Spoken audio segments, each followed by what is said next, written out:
Hi, I'm Will Trachman, General Counsel of Mountain States Legal Foundation.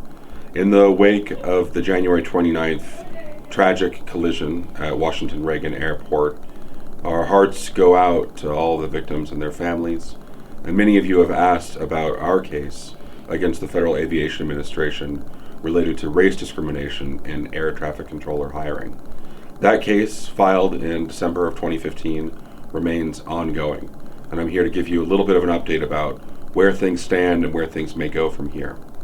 I should tell you that the case, although it was brought in 2015, has taken years to get through the court process. The federal government moved to dismiss the case. They lost. They opposed us certifying a class of nearly 1,000 would-be air traffic controllers, and they lost that too.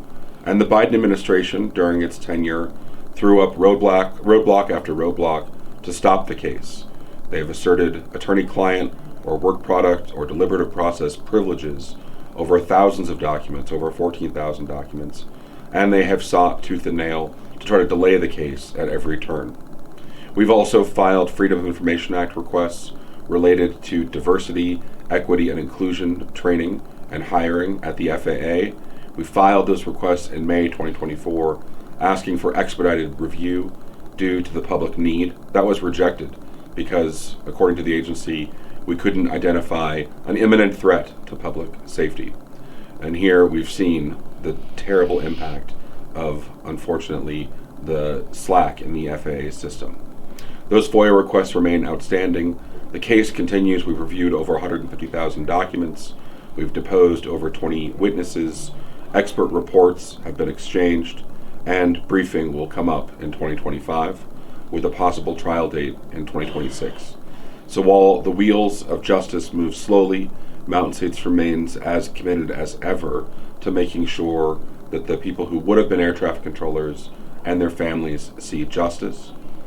The process can be long, but in the end, we demand nothing less than making our clients whole for the injuries that they suffered.